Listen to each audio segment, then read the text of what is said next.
ઉપલેટાના પાટણબાવ road પર આવેલા રહેણાંક વિસ્તાર નજીકના ખુલ્લા મેદાનમાં મૃત પશુઓના મૃતદેહ અને તેમની ગંધને કારણે સ્થાનિક લોકોને ભારે સમસ્યાઓનો સામનો કરવો પડી રહ્યો છે। સ્થાનિક લોકોએ ઉપલેટા નગરપાલિકાને અનેક વખત આ વસ્તુની રજૂઆત કરી હોવા છતાં પણ કોઈપણ પ્રકારના પગલાં ન લેવાતા લેખિતમાં રજૂઆત કરવામાં આવી છે। લોકોની માંગ છે કે પશુઓના મૃતદેહના નિકાલ માટે અન્ય સ્થળે યોગ્ય જગ્યા ફાળવવામાં આવે અને જો આ મામલામાં યોગ્ય કાર્યવાહી નહીં કરવામાં આવે તો આંદોલન કરવામાં આવશે। ઉપલેટા શહેરના તમામ મળેલા ઢોરો ફેંકવામાં આવે છે ને તેના કારણે ખૂબ જ ગંદકી તથા દુર્ગંધ ફેલાઈ રહી છે ને લોકોમાં રોગચાળો ફેલાઈ રહ્યો છે। તે બાબતે અમે રજૂઆત કરવા આવેલા હતા ચીફ ઓફિસરને।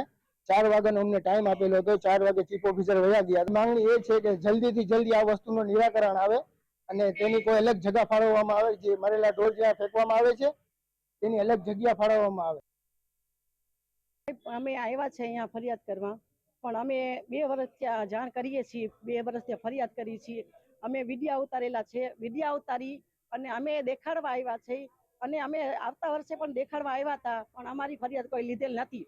બરાબર, એના કારણે અમે બધા હેરાન થાય છીએ અને એના કારણે અમારા લેડીઝો જેન્ટ્સ કામ મૂકી છોડીને આવ્યા છે, પણ તમે કોઈ અમને મદદ કરવા તૈયાર નથી। પણ હવે અમે બધા પાછા આવ્યા છીએ આવતા વર્ષે, પણ અમારા નાના નાના છોકરા કે મોટી ઉંમરના એ ગંદકીથી બધા બીમાર થાય છે અને હવે અમે ફરિયાદ કરેલી હતી। કેટલાને રોકેલ પણ છે, અહીંયાથી રોજ જાય છે, અમારા ઘર પાસેથી નીકળે છે, એ લોકોને અમે રોકેલ છે પણ કોઈ રોકાતું નથી અને આ લોકો પણ કાંઈ અમારી મદદ કરતા નથી। લેખિતમાં ફરિયાદ પણ છે ને મૌખિકમાં પણ ફરિયાદ અમે કરવા આવ્યા હતા।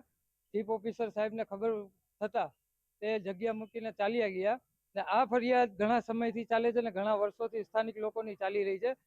ફરિયાદમાં એ છે કે મરેલા ઢોર આજુબાજુના વિસ્તારના તથા ગામડાઓના, આજુબાજુ ઉપલેટા શહેરના ગામડા તથા તાલુકાના બીજા શહેરના પણ ત્યાં સ્થાનિક જનો પાસે મૂકીને ચાલ્યા જાય છે અને મરેલા ઢોરની હાલતમાં ખરાબ રોગચાળો થાય છે ને બાળકો બીમાર થાય છે અને એ બીમારીની હાલતમાં અમે અવારનવાર હોસ્પિટલના ચક્કર